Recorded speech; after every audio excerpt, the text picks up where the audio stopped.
In this video, we're going to be completing the square of quadratics that have a coefficient of the x squared not equal to 1. All right, so the first example we have here is of 2, and you'll notice that in our completed the square form that we need to write, you have a constant outside of our completed square in the form of a. Now, this is always going to take the form of whatever number, whatever value is multiplying our x squared. So 2 has got to come out. All right, 2 cannot be a part of the process of completing the square, so we need to get it out of there. Whether or not you take 2 out of just these two terms or all 3 is up to yourself. I'm going to show this both ways, and it doesn't matter which way you do it. It's personal preference. So the first one there, I've only taken the 2 out of the first two as a factor. I've only taken 2 out of the first two terms, whereas the second, I'm going to take it out of all 3. Okay. Either way, the next step's the same. We're looking to complete the square with these terms here. The number at the end here, that plus 7, is never involved in that process. Completing the square is going to be half of the number that's with x. So we end up with a plus 3 in our bracket with x all squared. Exactly the same over here. And then if we were to expand that, we would end up with these two terms and a plus 9. So that means we've got to pay back a 9 on the outside, like so. And then everything else, I've just got to put in the same way as it was before. So we had a 2, we're opening that bracket, close that bracket, and then 14. Whereas here we had 2, open that bracket, plus 7 was inside here. So we close it like that.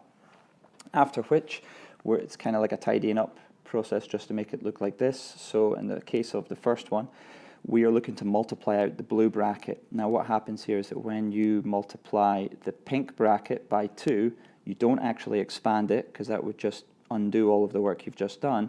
We just write it beside it. Whereas the 2 multiplied by the negative 9, that of course will have to change. That becomes minus 18. And then we have a plus 14 spare. On the one on the right hand side, same situation. The 2 is going to multiply that x plus 3 all squared and just be written beside it. And then here, you could just simplify this first. I should have done that. Minus 9 plus 7 being minus 2. And then when we multiply that by that 2, we end up with minus 4. And then hopefully you'll see that what we have on the left there, if we do the minus 18 plus 14, that will simplify to give us minus 4. Now, my preference is in doing completing the square this way. So for the following 2 examples, that's what I'm going to do. But just to let you know that this is totally fine as an alternative. So here, our quadratic, our leading term, it has a negative before it. 1 is the only number that can be invisible like this as a multiple. So when you see it in this form, there's a negative 1 there before. All right. So that basically tells us what our common factor that we need to take out is. So minus 1 has to come out of, like I said before, I'm going to take it just out of the first 2. So that minus x squared becomes x squared, and that plus 10x is going to become minus 10x. The plus 3 I'm just going to leave out on the side here, and I almost deliberately leave a gap here just so that that plus 3 doesn't get mixed in with what we're doing, because it has no role to play in the completing the square process here. So now we complete the square with those two. Half of minus 10 is minus 5, so that's the number that goes in our bracket for completing the square. If we expanded that, we would end up with these two terms, but we would also have a plus 25, so we needed a plus 25. We've got to pay that back. All of that then is contained in this bracket with minus 1, after which, when we break out the blue bracket, you'll end up with minus 1 stuck to the pink bracket. Well, I've written it in blue now. And that negative 1 times negative 25 will give us a plus 25, after which we have plus 3. Now, the only thing to do now is combine 25 and 3, and just so that you kind of have that closure, if you write it in the form exactly as the question wants it. So you got the number term first, the constant, then you've got subtract x minus 5 all squared. Lastly, a combination of the previous two, where we have not only a coefficient that's a number, but also a negative involved.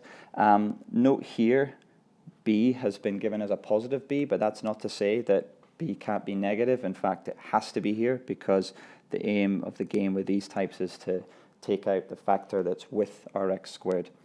Same situation as before though, that number term I don't want to involve at all. So the first thing I'm going to do here is just rewrite it out in a nicer order, in the order that we've been used to. Okay, I'm then going to take that minus 4 out of just those two terms, giving us an x squared. Now this will be interesting because we end up with a minus 2.5x, and then we have our plus 8 on the side. We're then going to complete the square with this. So we do half of 2.5, which is going to be 1.25. So we're going to have x minus 1.25 all squared. I should have had a calculator handy. 1.25 is the same as 5/4.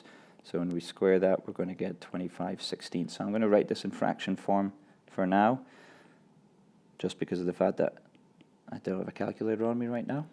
The minus 4 is still here. The plus 8 is still on the outside like so. After which, we break out the pink bracket. So the minus 4 we write in front of our completed the square term here. And then when we do minus 4 times minus 25/16, you end up with a positive 25/4, also known as 6.25. And then we add 8 to it afterwards. So almost our final answer. Well, pretty much our final answer here. Minus 4 before x minus 1.25 all squared, and then we have a plus 14.25. We can then write that exactly as the question asked us, really, in this form. But if you didn't do this extra step at the end, either of these are correct. Done.